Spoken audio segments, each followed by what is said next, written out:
नमस्कार, daily view Marathi bulletin मध्ये आपल्या सर्वांचे स्वागत। कि मेरा मन में ऐसा एक अनुभव हो रहा है कि मैं एक तीर्थ यात्रा पे निकल आया हूँ और आप लोगों को देख के मुझको ऐसा लगा है कि मैं एक बहुत बड़ा तीर्थ का दर्शन किया हूँ। जो पवित्र भूमि में छत्रपति शिवाजी जी आए थे, महाराज जी आए थे, जो भूमि में स्वामी विवेकानंद जी आया है, जो भूमि में गांधी जी आए थे, वो भूमि कितना पवित्र हो सकता है मैं ये भोले भांति समझ सकता हूँ। सबको मेरा प्रणाम और मैं आप लोग को बहुत बहुत धन्यवाद देता हूँ। आज मेरा असम में बजट पेश हो रहा था। विधानसभा में 2 बजे तक बजट था। 2 बजे में बजट खत्म करते मैं तुरंत बेलगाम आया। किस लिए? यहाँ में जो काम हो रहा है शिव चरित, छत्रपति शिवाजी महाराज का जीवन चरित का ऊपर जो एक लाइट एंड साउंड शो का हमारा अभय पाटिल जी ने निर्माण किया है, वो एक बहुत बड़ा काम है। और इसके लिए जब मुझको बताया गया कि वो महान काम में आपको जड़ित होना है, आपको इन्वॉल्व होना है, मैं तुरंत बाकी काम साइड में रखा और पूरा असम से मैं बेलगिरी आके पहुंच गया हूं। मैं अभय पाटिल जी को धन्यवाद देता हूं। 6 साल पहले उन्होंने ये लाइट एंड साउंड शो का कल्पना किया था। कांग्रेस सरकार ने कुछ मदद नहीं किया। कहां कांग्रेस मदद करेगा? कांग्रेस कभी भी मदद नहीं करेगा। कांग्रेस बाबर के लिए चिंता करेगा, लेकिन छत्रपति शिवाजी महाराज के लिए कभी भी चिंता नहीं करेगा। लेकिन जैसे शिवाजी महाराज को, छत्रपति शिवाजी महाराज को औरंगजेब ने कभी भी पराजित नहीं कर पाया, ऐसे ही अभय पाटिल जी का भी मानसिकता कांग्रेस ने दुर्बल नहीं कर पाया। और आज यह जीता जागता लाइट एंड साउंड शो करके उन्होंने प्रमाण कर दिया है कि देश में छत्रपति शिवाजी महाराज का आदर्श ही चलेगा। ये देश में आगे जाके भी सनातन ही चलेगा और सनातन का आदर्श से ही ये देश मजबूत होगा। भाइयों और बहनों, मैं यही बताना चाहता हूं कि हमारा देश में कोई सारे लोग हैं जो गर्व में बोलता है मैं मुसलमान हूं। बहुत सारे लोग हैं जो गर्व से बोलता है मैं ईसाई हूं। मेरा कोई आपत्ति नहीं है, लेकिन हमें ऐसा भी व्यक्ति चाहिए जो गर्व से बोलेगा कि मैं हिंदू हूं। ऐसा भी व्यक्ति हमारे लिए जरूरत है। और आज मैं बेलगाम में देख रहा हूं कि सब लोग यहाँ आके एक साथ बोल रहा है जय भवानी, जय शिवाजी, भारत माता की जय। ऐसा व्यक्ति आज भारत को जरूरत है और ऐसा व्यक्ति से ही हमारा राष्ट्र, नया राष्ट्र निर्माण होगा, भारत विश्व गुरु बनेगा। भाई और बहनों, हम सब जानते थे कि औरंगजेब का समय में एक प्रयास चला था कि भारत वर्ष में सनातन संस्कृति खत्म हो जाना चाहिए।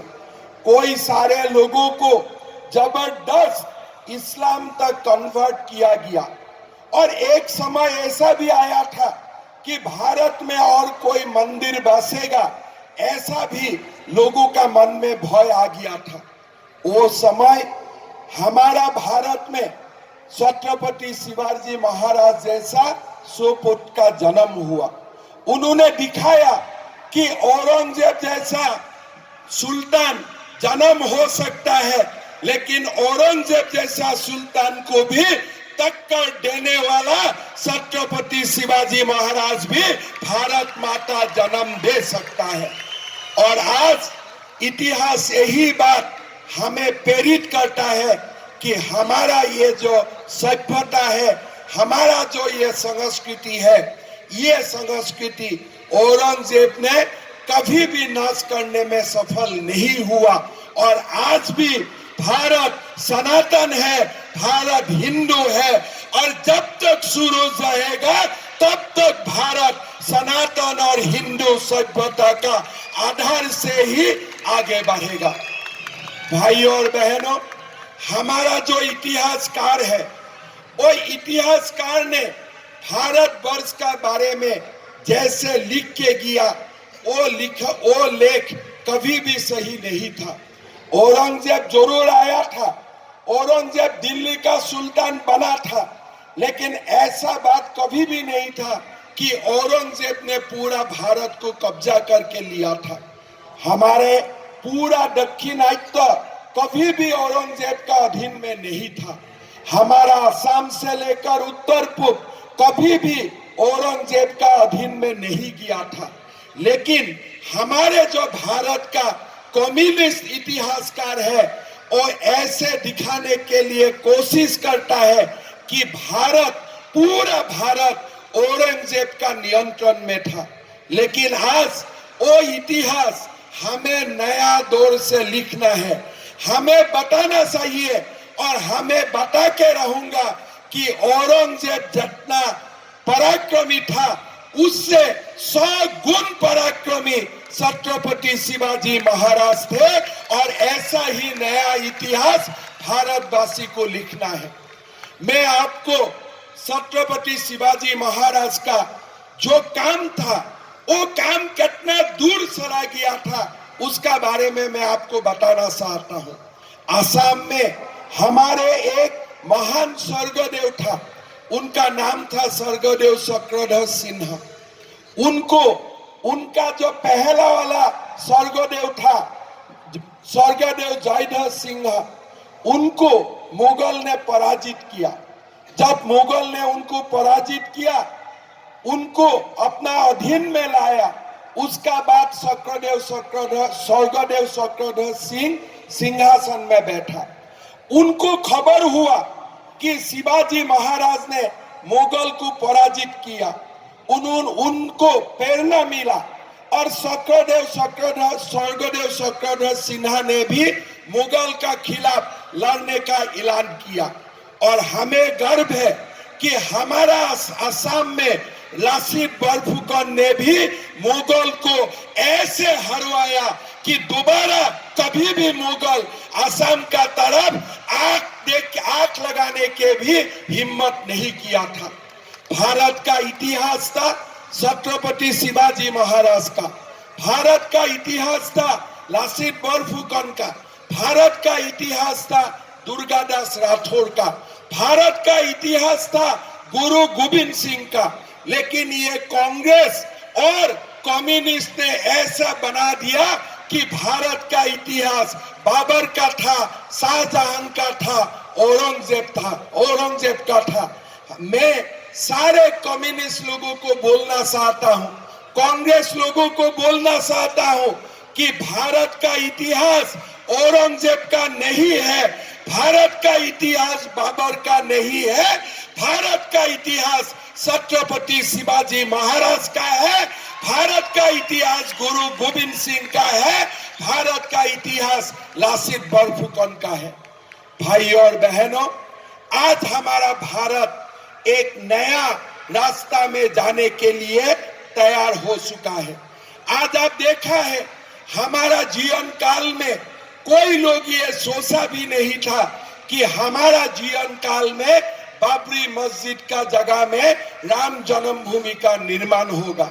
लेकिन प्रधानमंत्री नरेंद्र मोदी जी को हम धन्यवाद और अभिनंदन करता हूं कि आज अयोध्या में बाबरी मस्जिद का जगह में भव्य राम मंदिर निर्माण का काम शुरू भी हो गया है, और जल्दी ही मंदिर का निर्माण का काम समाप्त भी होगा।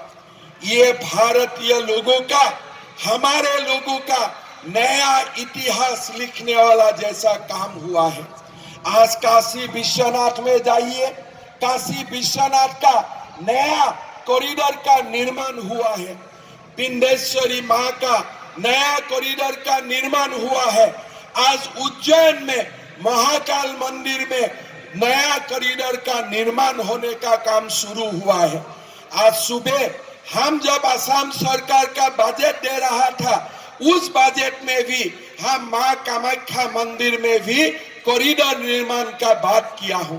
आप देखिए, एक समय हमारे दिल्ली का बच्चा मंदिर तोड़ने का बात किया था, लेकिन आज नरेंद्र मोदी का दिन में हम मंदिर का निर्माण करने का बात कर रहा हूं।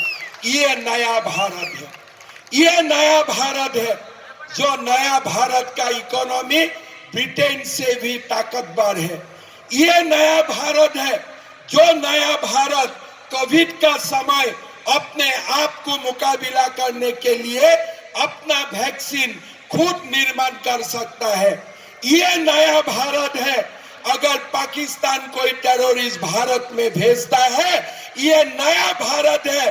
हम पाकिस्तान का अंदर जाके बम फेंकने का क्षमता ये नया भारत रखते हैं। ये नया भारत है और ये नया भारत को हमको बचा के रखना है।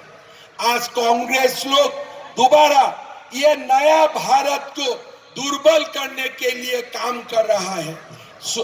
पहले जो मुगल लोग भारत को दुर्बल करने के लिए काम कर रहा था, ये कांग्रेस लोग आज का नया मुगल है और कुछ नहीं है। अगर कहीं राम मंदिर बनता है तो उनका आपत्ति होता है। आप क्या मुगल का बच्चा है क्या? क्यों आप बार बार आप बाबरी मस्जिद के लिए बोलते हैं? आप क्यों राम मंदिर के लिए नहीं बोलता है? मतलब ये जो कांग्रेस है, यही नया मुगल को रिप्रेजेंट करता है। भाई और बहनों, नरेंद्र मोदी जी का नेतृत्व में हमें वो भारत का निर्माण करने के लिए काम करना है जो भारत का सपना छत्रपति शिवाजी महाराज ने देखा था, जो भारत का सपना स्वामी विवेकानंद ने देखा था, जो महान भारत का सपना कितूर रानी चेन्नम्मा में देखा था। वो भारत का निर्माण के लिए हम सब लोग प्रधानमंत्री नरेंद्र मोदी को ताकत देना चाहिए। नरेंद्र मोदी जी का नेतृत्व में भारत नया इतिहास निर्माण कर रहा है।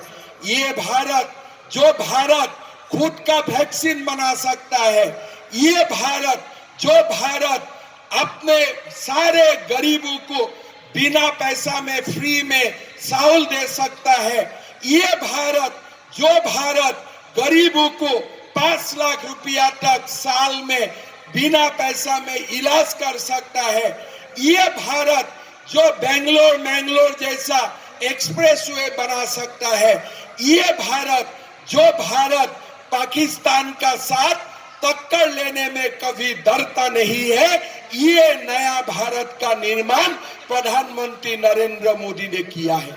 हमारे जिम्मेदारी है, हर भारतवासी का ये जिम्मेदारी है कि आज हम प्रधानमंत्री नरेंद्र मोदी जी का साथ खड़ा होके वो नया भारत निर्माण का काम में हमें मोदी जी को ताकत देना चाहिए। भाइयों और बहनों, मैं असम जैसा प्रदेश में आया हूं, जो प्रदेश में हर दिन बांग्लादेश से लोग आते हैं, हमारा सभ्यता और संस्कृति का ऊपर खतरा पैदा करता है। थोड़ी दिन पहले एक टीवी में, दिल्ली में एक टीवी में मेरा इंटरव्यू हुआ था। टीवी का एंकर ने मुझको बोला कि आपने 600 मदरसा बंद कर दिया, आपका इरादा क्या है? मैं बोला, भैया मैं अभी 600 मदरसा बंद किया हूं, लेकिन मेरा इरादा है सारे मदरसा बंद कर देने का, वो मेरा इरादा है। बोला, आप ऐसा क्यों बोल सकता है?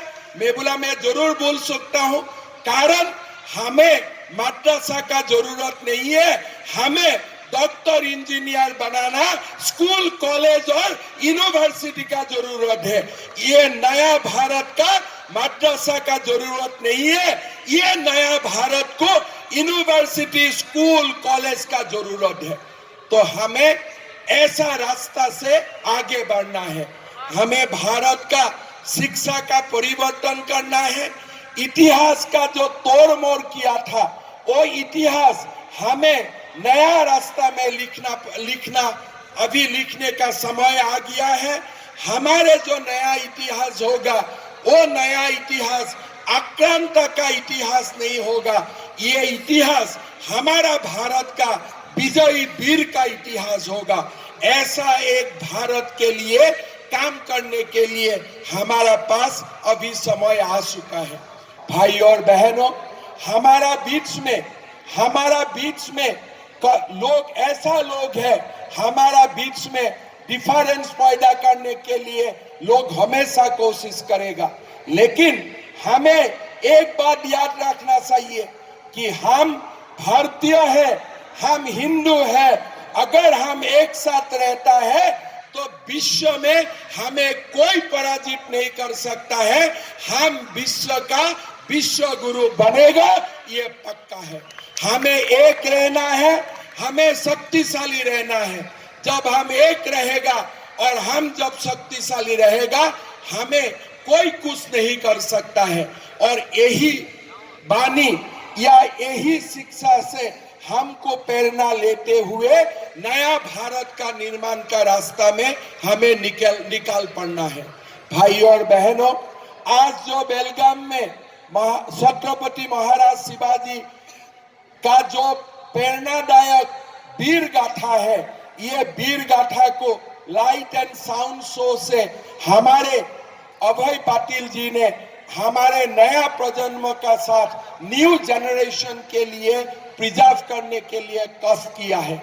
आज जो अभय पाटिल जी ने जो काम किया है वो बहुत बड़ा काम किया है। खाली बेलगाम के लिए नहीं किया है, पूरा भारतवर्ष के लिए एक बहुत बड़ा काम किया है। मेरा लगता है कि अभय पाटिल जी का प्रेरणा लेते हुए हमारे पूरा भारत में छत्रपति शिवाजी महाराज की जो स्टोरीज है, जो उनका वीर गाथा है, वो वीर गाथा पूरा भारत का हर घर में ले जाने के लिए काम होगा। और इसी काम से हमारा भारत, नया भारत निर्माण होगा। मैं फिर एक बार बेलगाम का पवित्र भूमि में मुंश को निमंत्रण करने के लिए मैं अभय पाटिल जी को धन्यवाद देता हूं। और आप लोग आके हमें जो प्यार मोहब्बत दिया है, इनके लिए मैं पुनः आप लोगों को धन्यवाद देता हूं। मैं ये भी बोलना चाहूंगा, हालांकि असम 3000 किलोमीटर दूर है, लेकिन असम पहुंचने में फ्लाइट में, रेल में बहुत ज्यादा समय नहीं लगते हैं। तो आपने मुझको बेलगाम ने आज बुला के जो सम्मान दिया, मैं बेलगाम वासियों को कभी भी जीवन में एक बार असम आने के लिए निमंत्रण करता हूं। हमारा असम बहुत ही खूबसूरत है, चाय बागान है, ब्रह्मपुत्र नदी है और माँ कामाख्या वहाँ विराजमान होता है। जीवन में जब भी कभी समय मिलेगा, एक बार जरूर असम आइए। और असम और कर्नाटक और हमारा बीच में जो संबंध है, उसका बारे में हम लोग को सोचने का समय भी मिलेगा। हमारा भारत एक महान देश है। हो सकता है हमारा कोई लोग कभी भी कर्नाटक नहीं आया है, कोई लोग कभी भी कर्नाटक से असम नहीं गया है, लेकिन असम में भी जब बच्चा जन्म होता है, उनका नाम भी राम होता है, उनका नाम भी कृष्ण होता है। और कर्नाटक में भी जब बच्चा जन्म होता है, उनका नाम भी राम और कृष्ण होता है। भगवान ने हमको एक किया है, भगवान ने हमको एक रह के भगवान का जो काम है भारत राष्ट्र निर्माण करने के लिए प्रेरणा देता है। हमारा भारत आध्यात्मिक है, हमारा भारत साथ साथ वीर का भूमि है, हमारा साथ साथ हमारा भारत ज्ञान और प्रज्ञा का भूमि है। ये भारत को आगे ले जाने के लिए, ये भारत को विश्व गुरु बनाने के लिए छत्रपति शिवाजी महाराज हमें हर पल प्रेरणा देगा। और अभय पाटिल जी ने जो महान काम किया है, वो काम से हमारा आगे वाला पीढ़ी भी छत्रपति शिवाजी महाराज को, महाराज का वाणी, उनका वीर गाथा को आगे लेके आगे जाने के लिए प्रेरणा मिलेगा। मैं पुनः एक बार आप लोग को धन्यवाद देता हूं। मेरा साथ बोलिए, भारत माता की, भारत माता की, भारत माता की, छत्रपति शिवाजी महाराज की, छत्रपति शिवाजी महाराज की जय भवानी, जय भवानी। बहुत बहुत धन्यवाद।